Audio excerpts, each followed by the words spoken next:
let me go after.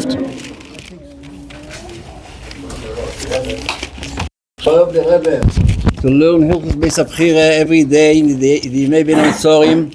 We have the honor today to have a choshev in German, the Rosh Koilel Yagil Torah, הידוע in ganze Stott, Harav HaChosid Harav Shmuel Sוחט will give us some insight into hilchos abchira. Before he starts, as the Rav the Rebbe should give tzedakah b'tzibur. Everybody please, this pushkas, give tzedakah b'tzibur. Harav Shmuel, bevakasha.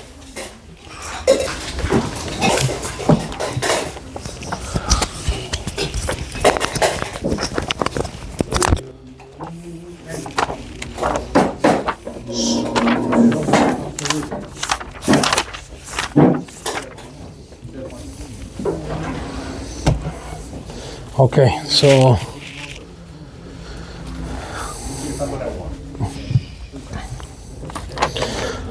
the Gemara in Beitza, Chavtes Amud Aleph, has an interesting story. I mean, the Mishnah brings it, and then the Gemara elaborates about it. A Maaseh with Abba Shaul ben Botnis. So the Gemara speaks about measuring on Yom Tov. If you're allowed to measure with special measuring utensils. And it brings a Maaseh with Abba Shaul ben Botnis that he used to measure all the wine that he was giving his customers on Yom Tov. He used to measure it ready from before Yom Tov. And like this, he had it ready for the customers, ready measured. And the Mishnah continues that even in Chol HaMoed he used to do so. Even though Chol HaMoed is not a problem, but he did it even in Chol HaMoed.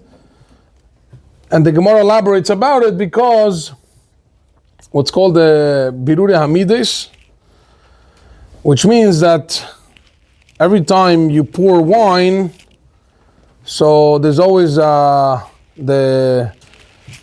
resicha, right? The boiling of the wine brings up some bubbles, some foam. Kind of foam. Thank you very much. Brings up foam, and then if you're going to pour to the customers, and right away there's foam, and the customer will leave. At the end, when he comes home, he has less wine than what he really paid for according to the measurement. So he used to already do it from before because Chol HaMoed people were busy. Was a time for learning. Yeah, because Bittul Beis HaMedrash, people were learning. There's different explanations in the Gemara, but I'm just going to stick to one kav over here. Chaver were busy in the Beis HaMedrash. They didn't have time to wait in the store until the wine fully settled and then added more wine to it. So he used to do it the night before, and like this, he had enough, he had set up, so people that came in, they got their wine right away, and they left, and they had exactly the amounts that they paid for. And the Gemara continues that over time, there was always, it brought down in the Rishonim that there was many times that even in Chol HaMoed there was many customers, even more than what he prepared. So they had and those people were rushing. They didn't have the time to wait till the wine settles. So he gathered in his cellar. He gathered 300 barrels of wine from all this extra wine that he didn't want to take for himself. Meaning whatever he made a cheshbon according to what he had extra, because he used to measure in his measuring utensils and pour into the other person's, into their bottles or whatever, and then he made a cheshbon, and he had over time 300 barrels of wine. And so to his friends, Chaveirov, the ones who sold the oil, again, and with the oil, Mitzvah Hamidos, you have that the oil, it takes time until everything drains out. So again, people that were in a rush, they didn't have time to stick around until the oil was fully poured into their vessels. So they also gathered 300 barrels of oil. Now, what are they going to do with it? So they said they're going to go bring it to the Beis Hamikdash and see what to do with it.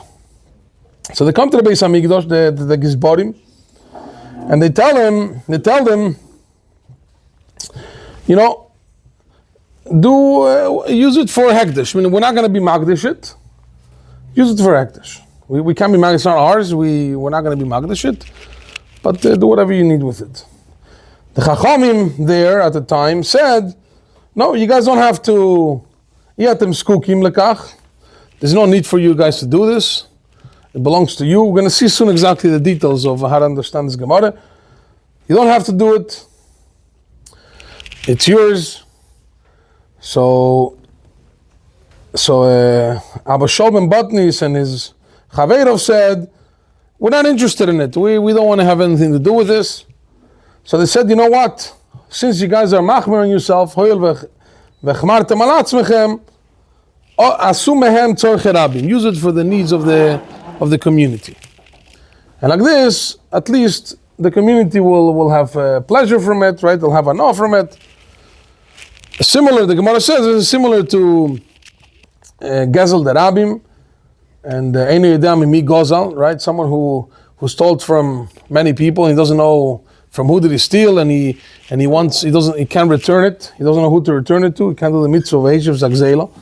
So what should they do? You should use it for tzorchei rabim. The dugma the Gemara brings to use it for water resources for the community, and hopefully some of the people who he stole from, they'll get some kind of hana from this water. Okay, so that's the Gemara. So they said the same thing with you. Use it for tzorchei rabim. Okay. So let's do a little bit, just to understand a little bit what's going on over here. What do they do? What were they thinking? Lachatchila, by bringing it to the Beis Hamikdash, to the Hekdesh. Why didn't they want to be Magdish it? What was the answer of the Chachamim? That it's for, you don't have to be Magdish it. You don't need to be. It's better for you to give it to tzorchei rabim. So to understand all this whole dialogue, so we'll go through a few of the mefarshim over here. That are on this Gemara. So number one, Rashi explains that number one is they were not interested in Magdishit, right? They felt that it's not theirs. It's the people, their customers, and therefore bring it to the Beis Hamikdash. Let the Beis Hamikdash do whatever they want with it. Yasu mehem bohem tzorchei hekdesh. That's the way the Rashi says. Yeah, the Gizborim on their own take this wine and the oil and use it for the Yonim of Hekdesh. They felt that that's the best way to do it. I mean, they have no one to return it to. They don't know which customer, which drops of wine belong to which customer. So no problem, bring it to Beis Hamikdash. And another thing that Rashi says is that even if it would belong to them, let's say, because of mitzad gzeila, meaning because it was a shinur reshus, right? At the end of the day, it's in their property, meaning the customer left, and it's in their property. Nevertheless, we know that the Gemara in Sukkah says that gezel be'oila is asur, means it's brought from the pasuk, and the Nevi'im, that the Eibishter is not interested. The Eibishter discussed to the Eibishter to have oila, a korban which is coming from the gezel, from stolen korban. And therefore, like the Rambam also paskins lahaloche, that in such a situation, if a person steals a korban, an animal, and brings it to korban, then the korban is possible. Now there is an exception to this, like the Rambam brings. It's based on the Gemara, that if the Baalim were nisyayish, right? If the Baalim gave up on it, and there's a shinur reshus over here, in those situations, then you are able to bring it as a korban. Okay, we'll get back to it soon, to this union of gezel be'oilo, but that's just the idea over here, that they were not interested in doing anything with it. They just were interested in dropping it in the Beis Hamikdash and let the Beis Hamikdash deal with it.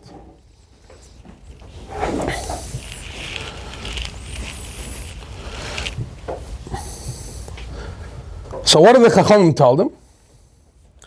Ein atem skukim lechach, right? It's not, you guys don't have to do this. You don't have to bring it to the Beis Hamikdash. Why? Because be'emes, it's yours. Why is it yours? Because the Bailim were moichel, right? When they came to the store in a rush, and they were not interested in waiting until the wine, the complete wine, the wine settles, and you got the wine until mamish to the end. They were not interested in waiting. So they were moichel. So it's bichlal not gzeila. That's the way Rashi understands over here. It's a mechilas bailim, and you had no kavanah to steal. So what did they answer? They answered, which means that they're not interested in having an ehano from this. Even though what the Chacham told them was that there was mechila here, nevertheless, it's they're not interested, they don't want to have any hano from it. So the Chacham told them, so again, the kvetch is that they were machmir on themselves, which we'll see soon. What is it exactly? So they said, you know what, don't bring it to Hekdesh, use it for Tzorchei Rabim. Why? Because Mishal Bailim Hein, that's a Lashon Rashi, it belongs to them, it belongs to the people. Sure. So you have the Maharsha here, the Maharsha right away here on the Daf asks a question on this. And he says, if a taka doesn't belong to them, I mean, according to their understanding, right? This wine, the oil didn't belong to them. Then why are they bichlal going to the Gizbarim? I mean, what are they going to the Beis Hamikdash for? I mean, just leave it where it is. So you have no other shoes. If they held that it's stolen, it's not theirs, you have no other shoes to do anything with it. What do they bring it to the Beis Hamikdash? So the Maharsha says that over here you have a Yush and Shinu Reshus, like we mentioned before, that the Yush and Shinu Reshus by the Gizbarim, meaning once they bring it to the Beis Hamikdash, so the Beis Hamikdash is koinet, it's already in the Reshus of the Beis Hamikdash, together with Yush Bailim, as they understood that there was Yush over here, Lekulam, it's koinet, there's no gezel, and no problem. Meaning, for them to come and bring it, for them to be magdishit, that they felt they shouldn't do. But at least, if it's Shino Reshus with Yush in the hands of the Beis Hamikdash or the Gizbarim, so no problem. So that's how the Maharsha understands. So the truth is, why Taka at the end, they didn't do that? Meaning, after Chacham told them that there's no issue, but still, they don't want to have any hano from it, so give it back so bring it to the Beis Hamikdash, to the Gizbarim. Why they told them to use it for the Rabbi? So the Maharsha says that there is over here a chash of gezel, right? It seems neither as if it's gezel. Why? Because they didn't hear the mechila from the Bailim, right? They didn't hear them saying the mechila on it, so therefore, it's they felt that it's not there's some kind of chash gezel.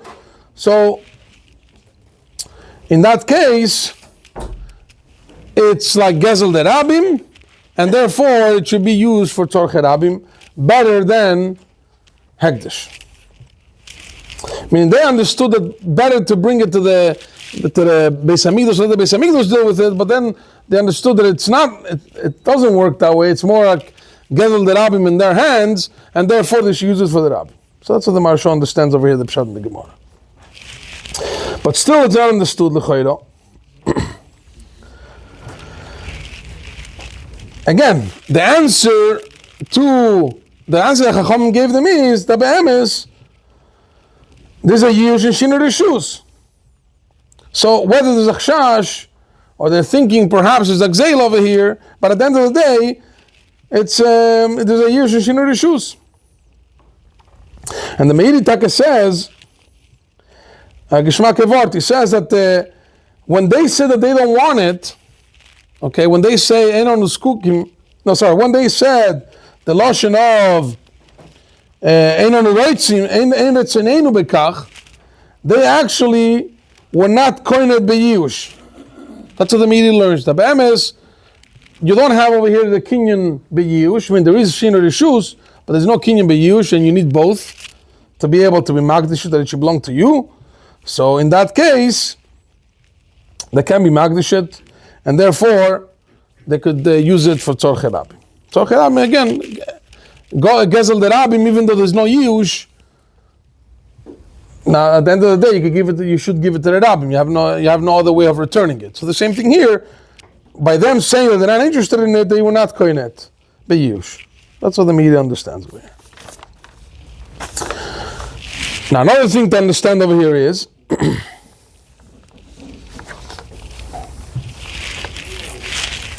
what's the word of Taka giving it to Rabbim at the end of the day?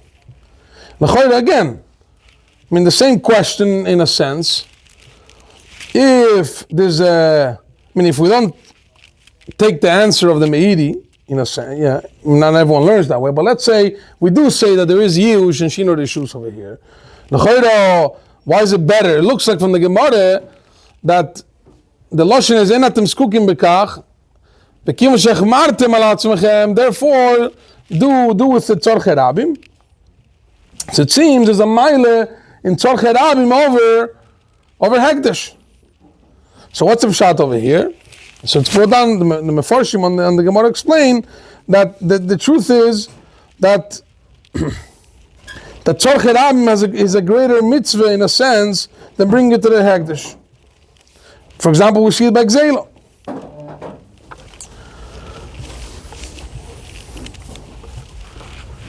Why? Because at the end of the day, hekdesh, in such a situation at least, hekdesh there's not going to be hanod rabim. By Gzeila there will be hanod rabim. By giving it to the rabbim, there will be hanod rabim, some kind of a return to the rabbim. So we see from here that as much as hekdesh is a great mitzvah, but at the end of the day there is a mile in giving it back to the rabbim. So like that, at least there's hanod rabbim. Now regarding the gezel of oilo, there's an interesting question that's brought in the Aruch Laner. Lechoiro, meaning if you look at the Gemara in Sukkah, right, where it speaks about this the singing of gezel the korban, right, gezel the oilo. So lechoiro, why is it that we learn a special pasuk? There's other psukim that speak about not bringing korbanos from that don't belong to you. So what do we need as this special pasuk by an oilo? So he says a word like this. He says that all the other korbanos, there's hano, there could be hano to the bailim or the kehanim, right? All the korbanos that are eaten, sometimes by the bailim or the kehanim. So over there you might think, Take, that when there's a gzeila involved, and you have hano from it, or someone else has hano from it, it's a problem. The Eibush doesn't want it. But if you bring in the korban completely, right? The oilo, that's oile kolila Hashem, right? That it's burnt only for the Eibishter, completely to the Eibishter. So lechoiro, in that way, you have no hano from it at all. So if it's coming from the Gzeila, who cares? Let it be offered to the Eibishter. So that's why we need a special pasuk for korban, or even for korban oilo. And we could say also that this is why, meaning the Gemara here in Beitza, Rashi compares the Hekdesh to Gezel of Oilo, because Hekdesh also in a sense has the same nekuda, that there's no hano. There's no hano to the Bailim from the Hekdesh. So that's why we need a special pasuk to tell you that even in such a situation that there's no hano, we're still not allowed to bring it from Gezel. And to finish off, that one is interesting Inyan, and it's in Yonah the Yoimo, that the Gemara brings what's tzorchei rabim, right? What could be used for tzorchei rabim? So it says boiler sichin meoris, right? It's for water resources. So it's brought down in some of the Mefarshim that nowadays, what's considered water resources? Mikvois. Mikvois l'tzorchei rabim. So, in a situation that Gezel Rabim or whatever situations, if you're looking for a way to, what they say, to find a way to give the proper tzedakah, so you have the sinyan of B'er Shichin Amaris, Hana de Rabim, Mikveh de Rabim. All right. Hatzlacha Rabim. Should be Zoyche the Binyan Beis HaMikdash.